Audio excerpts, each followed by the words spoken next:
नमस्कार साथियों, शुरू करते हैं क्लास 10th का जीव विज्ञान। और यहाँ पर सबसे पहले मैं बता दूँ, यह है जो होता है ना, ये क्या तो बोलते हैं यार, रिवीजन क्लास है। और हम लोग शुरू करते हैं क्लास।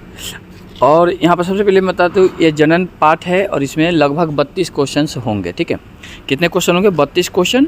और 32 में से हम लोग को करना है, खूब करना है, 16 क्वेश्चन करना है। तो देखिए, एक होता है अलैंगिक जनन, किसे कहते हैं? ठीक है, क्या होता है अलैंगिक जनन? अलैंगिक जनन का मतलब क्या है कि अलैंगिक जनन, देखिए यहाँ पर पहले इसको हम लोग पढ़ते हैं। क्या करते हैं? इसको हम लोग पढ़ लेते हैं। अलैंगिक जनन से पैदा होने वाले संतानों में आनुवंशिक गुणों में ठीक जनकों की तरह होती है। ठीक है, क्योंकि इसमें युग्मकों का संलग्न नहीं होता है, इसमें निषेचन की ज़रूरत नहीं पड़ती है, क्योंकि युग्मकों का संलग्न नहीं होता है। ठीक है, तो इसको पढ़ लिए, बात खत्म। आगे बढ़िए। नर जनन तंत्र के सभी संरचनाओं का नाम लिखिए। ये बहुत बार पूछा जा चुका है, क्वेश्चन VBI है। तो 2 वृषण, 2 अधिवृषण, 2 शुक्रवाणु, 2 शुक्राशय एवं मूत्रमार्ग तथा शिश्न होता है, इसको याद रखना है। आगे बढ़िए। लैंगिक जनन का क्या महत्व है? लैंगिक जनन बहुत ही महत्वपूर्ण है। ठीक है, तो याद रखिएगा। सभी, देखिए यहाँ पर सभी जीवों में गुणसूत्रों की संख्या निश्चित होती है। अलैंगिक जनन करने वाले में असमसूत्री या अर्धसूत्री बोलते हैं या समसूत्री प्रकार का कोशिका विभाजन होता है, जिसके कारण इनमें कोई भी भिन्नता नहीं आती है। प्रत्येक पढ़ी में क्रोमोसोम की संख्या भी निश्चित होती है। लैंगिक जनन करने वालों में अर्धसूत्री कोशिका विभाजन होता है, जिस से उसमें विभिन्नता आ जाती है, हाँ, या पीढ़ी दर पीढ़ी बढ़ती जाती है। ठीक है, इसको याद रखेंगे। आगे चलिए। पौधों में लैंगिक जनन किसे कहते हैं? पौधों में लैंगिक जनन कैसे होता है, इसको याद रखें, तो पढ़ेंगे इसको। पौधों में लैंगिक जनन है ना, पौधों में अधिकांश पुष्प द्विलिंगी होते हैं। अधिकांश पुष्प जो होते हैं द्विलिंगी होते हैं। इनमें दोनों प्रकार के जननांग होते हैं। पुंमंग को नर और जननांग या जायंग तथा करपाल को मादा जननांग कहते हैं। पुंमंग में परागकण बनते हैं, जिसे माइक्रोस्कोपर भी कहते हैं। इसको याद रखिएगा, पुंमंग में परागकण बनते हैं, इसको क्या कहते हैं? एक नंबर में पूछता है क्वेश्चन, तो माइक्रोस्पोर कहते हैं, माइक्रोस्पोर कहते हैं। ठीक है, इसको याद रखिए। जायंग में बीजांड या मेगास्पोर बनते हैं। ठीक है, अर्धसूत्री विभाजन द्वारा इनके निषेचन के बाद फल तथा बीज बनते हैं। बीज के अंकुरण के बाद नन्हा पौधा बनता है। ठीक है, आगे बढ़िए। आगे क्या है? शुक्रजन जनन नलिका के बारे में बता दिए। तो ये क्वेश्चन इंपॉर्टेंट नहीं है, लेकिन फिर भी इसको पढ़ना जरूरी है, क्योंकि आगे चल के काम आता है। तो एक वृषण में, प्रत्येक वृषण में 9000 शुक्राणु नलिका होती है, जिसके अंदर शुक्राणु का निर्माण होता है, जिसमें नर कोशिका शुक्राणु को पोषण प्रदान करती है। इसको याद रखेंगे। आगे बढ़ते हैं। जनन किसी जीव की समष्टि के अस्थायित्व में किस प्रकार सहायक होता है? किसी भी स्पीशीज की समष्टि के अस्थायित्व में जनन और मृत्यु दर में लगभग बराबरी की दर हो तो अस्थायित्व बना रहता है। एक समष्टि में जन्म दर और मृत्यु दर ही उसके आधार पर निर्धारण करते हैं। ठीक है, परागकण से क्या समझते हैं? परागकण क्या है, इसको थोड़ा सा हम लोग समझते हैं। परागकण क्या होता है? इसमें 2 प्रकार का होता है। नर जनन अंग से परागकण का गमन मादा जनन अंग में होना परागकण कहलाता है। ठीक है, जैसे एक दूसरे के संपर्क में नर और मादा आ जाए तो उसके अंदर, समझते हो, तो उसको क्या कहते हैं? परागकण कहते हैं। इसमें कीड़े, जानवर, हवा तथा पानी सहायक होते हैं। परागकण 2 प्रकार के होते हैं, स्वपरागन और परपरागन। स्वपरागन और परपरागन। जैसे कि आप देखते हो कि कहीं पर, मान लो कहीं पर क्या है, घर बना हुआ है, घर के ऊपर देखिएगा, घर के ऊपर एक वृक्ष जम जाता है, तो किसके कारण? परागकण के कारण। इसको याद रखेंगे। ऋतु स्त्राव क्या होता है? ऋतु स्त्राव इम्पोर्टेंट है यह क्वेश्चन, इम्पोर्टेंट। यदि अंडकोशिकीय निषेचन नहीं हो तो यह लगभग 1 दिन तक जीवित रहती है। गर्भाशय की प्रतिमा निषेचित अंड की प्राप्ति हेतु तैयारी करता है, अतः इससे की अंतर्भित्ति मांसल एवं स्पॉन्जी हो जाती है, जो कि अंड के निषेचन होने की अवस्था में उसके पोषण के लिए आवश्यक है। परंतु यहाँ पर देख लीजिए, छोड़िए यार, उतना इम्पोर्टेंट नहीं है।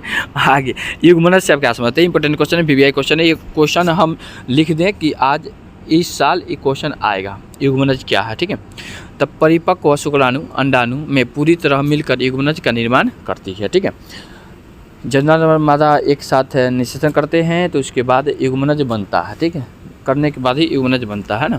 उसके बाद 10वां क्वेश्चन देखिए।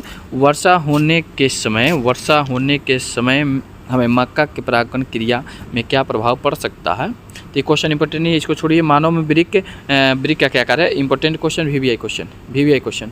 चलिए, मानव वृक्क के मुख्य कार्य हैं, वृषण में शुक्राणु उत्पन्न होते हैं जो लैंगिक जनन क्रिया में सक्रिय भाग लेकर भावी पीढ़ी को जन्म देने में सहायता करती है। आप याद रखिएगा, तो वृष में शुक्राणु कहाँ बनते हैं, 1 नंबर क्वेश्चन ही पूछता है, शुक्राणु कहाँ बनते हैं, वृष में बनते हैं, ठीक है।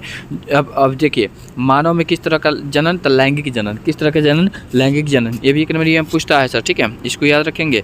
और वृष में उत्पन्न हार्मोन जिसे टेस्टोस्टेरोन, यहाँ पर इसको याद रखिएगा, वृष में मानव में जो मतलब मादा में जो हार्मोन बनता है उसको क्या कहते हैं, टेस्टोस्टेरोन कहते हैं। जो मादा में बनता है, जो देखिए नर में बनता है वो क्या हो गया, टेस्टोस्टेरोन, और जो मादा में बनता है उसको बोलते हैं एस्ट्रोजन बोलते हैं, ठीक है, एस्ट्रोजन बोलते हैं, ठीक है। इसको याद रखेंगे कि नंबर में पूछता है। इसको हटाइए, गर्भ निरोधक गोलियों के बारे में बताइए, जीवों में विभिन्नता स्पीशीज के लिए लाभदायक, छोड़िए।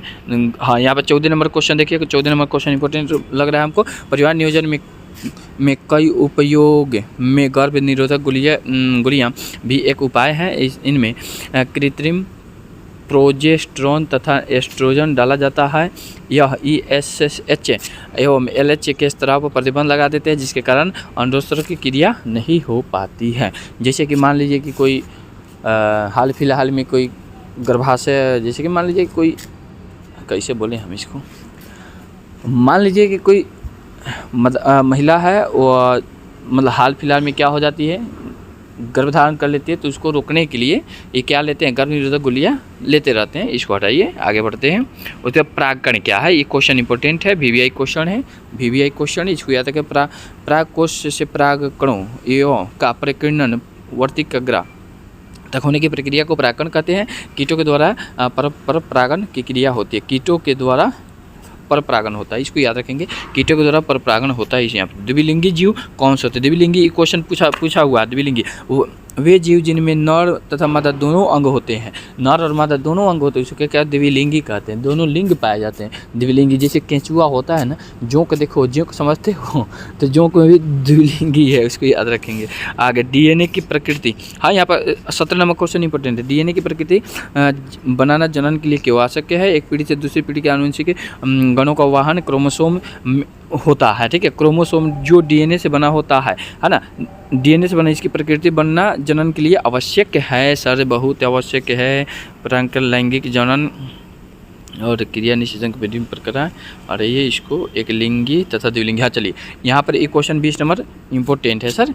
एक लिंगी तथा द्विलिंगी की परिभाषा एक उदाहरण दे दीजिए। एक लिंगी वे जीव जिनमें नर और मादा स्पष्ट रूप से अलग होते हैं, जैसे कि मनुष्य में क्या होते हैं, नर और मादा, जैसे कि मान लीजिए महिला और पुरुष अलग अलग होते हैं ना, तो उसको क्या कहते हैं कि एक लिंगी कहते हैं, ठीक है। द्विलिंगी जिनमें जीव और नर और मादा दोनों एक ही साथ उपस्थित होते हैं, उसे द्विलिंगी, जैसे केंचुआ, यहाँ पर लिखा हो ना केंचुआ। चलिए आगे देखते हैं। कायिक प्रवर्धन, एक क्वेश्चन हम लिख के देते हैं, क्वेश्चन आने वाला है, ये क्वेश्चन है कायिक परिवर्धन, ठीक है। कायिक पादप शरीर का कोई भी कायिक या वर्षी भाग जैसे जड़, तना, पानी विलय और परिवर्धित होकर नए पौधे का निर्माण करते हैं, कायिक परिवर्धन कहलाता है, ठीक है। कायिक परिवर्धन बहुत बारी क्वेश्चन पूछा जाता है, बहुत इंपॉर्टेंट है, इसको इंपॉर्टेंट में आप लिख लीजिए, ठीक है। उसके बाद 22 नंबर मुकुलन एक प्रकार का अलैंगिक जनन है, जिसमें जीवों की उत्पत्ति जनक के शरीर के धरातल से कलिका फूटने या प्रवर्धन निकलने के फलस्वरूप होता है। इस प्रक्रिया में जीव शरीर के किसी भाग से एक या एक से अधिक कंदरूपी उभार निकलता है, जिसे मुकुल या बड कहते हैं। इसके बाद जनक कोशिका केंद्रक मुकुल में पहुंच जाता है। केंद्रक युक्त मुकुल जनन के शरीर से विलग मतलब अलग होकर ये नए जीव का निर्माण कर देते हैं, ठीक है। यहाँ पर इसका चित्र भी बनाया गया। उसके बाद है पौधों में लैंगिक जनन बहुखंडीय। चलिए यहाँ पर ये बहुत इंपॉर्टेंट क्वेश्चन है, इसको देखिए। पौधों में लैंगिक जनन के लिए कौन सा भाग उत्तरदायी है। लैंगिक जनन, पौधों में लैंगिक जनन के लिए पुष्प उत्तरदायी है। कौन सा उत्तरदायी है, पुष्प, ठीक है। पुष्प के 4 भाग होते हैं, जिसमें देखिए अभी क्वेश्चन 1 नंबर में पूछता है पुष्प के कितना भाग, 4 भाग, जिसमें नर जनन अंग तथा मादा जनन अंग दोनों पाए जाते हैं। जैसे नर जनन अंगों को मादा अंग को जैंग कहते हैं, ठीक है। बहुखंडन किसे कहते हैं, बहुखंडन मतलब आप समझते हो बहुत भागों में बढ़ जाना, बहुखंडन।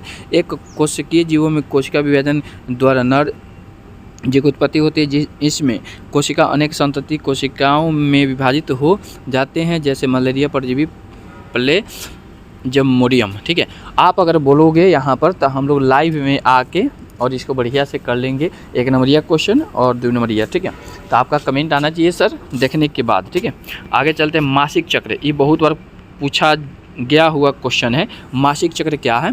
तो जब परिपक्व अंडाणु शुक्राणु से संयोजन नहीं कर पाता है तो टूट जाता है, जिसके साथ आंतरिक दीवार एवं अन्य उत्सर्जी पदार्थ बाहर निकलते हैं, इसमें मासिक चक्र कहते हैं। यह 28 दिनों के अंतराल पर होता है। ठीक है, महिलाओं में 28 दिनों पर ही चक्र होते रहता है, इसको हम लोग मासिक चक्र कहते हैं। ठीक है, शुक्राणु का निर्माण कहाँ तथा कैसे होता है? तो शुक्राणु का निर्माण वृषण में, मतलब टेस्टिस कहते हैं, इसको क्या कहते हैं? टेस्टिस कहते हैं। लगातार कोशिका विभाजन के कारण होता है, संतति कोशिका धीरे धीरे शुक्राणु में बदल जाती है। ठीक है, इसको याद रखेंगे। एक पुष्प के सहायक इसको क्या कहते हैं एवं आवश्यक अंग में क्या विभिन्नता है? तो एक पुरुषी पुष्प में 4 प्रमुख पुष्प पत्र होते हैं, जैसे बाह्य दलपुंज, दलपुंज, उमंग, जायांग। ठीक है, इसको आप याद रखोगे सर। चलो यहाँ पर इसका स्क्रीनशॉट ले सकते हो। और उसके बाद 28वां क्वेश्चन जो है, इसको छोड़िए, 28 उतना इम्पोर्टेंट है नहीं।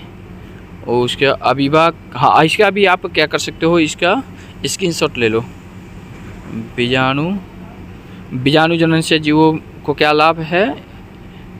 यहाँ पे इम्पोर्टेंट है द्विखंडन। हाँ चलिए, ये वाला इम्पोर्टेंट है 32 नंबर, जो 32 ही क्वेश्चन था मेरे पास, तो ये इम्पोर्टेंट है सर, इसको हम लोग देख लेते हैं। द्विखंडन और बहुखंडन में अंतर। ठीक है, द्विखंडन और बहुखंडन में अंतर देखते हैं।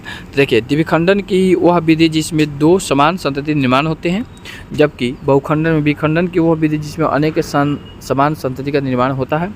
और द्विखंडन में यह हमेशा अनुकूल वातावरण में होता है, जबकि यह प्रतिकूल वातावरण में होता है। इनमें जनक जीव का कोई भी मात्रा नष्ट नहीं होती, जिससे इसमें जनक की कोशिका द्रव या झिल्ली नष्ट हो जाती है। ठीक है, तो यहाँ तक जो है 2 नंबरिया क्वेश्चन है, सब्जेक्टिव क्वेश्चन ख़त्म होता है। और आपको अगर PDF चाहिए, पूरा PDF चाहिए, तो आप 1 नंबर देता हूँ, उस पर आप व्हाट्सअप कर लेना, आपको मिल जाएगा ये पूरा। सिर्फ व्हाट्सअप पर क्या लिखना है? PDF। ठीक है, क्या लिखना है? PDF लिखना है, पूरा PDF मिल जाएगा और उसको सिर्फ पढ़ लेना है। ठीक है, यहाँ पर दीर्घोत्तरीय क्वेश्चन है। ये तो पूरा खत्म हो गया। तो मिलते हैं नेक्स्ट क्लास में, तब तक के लिए जय हिंद, जय भारत।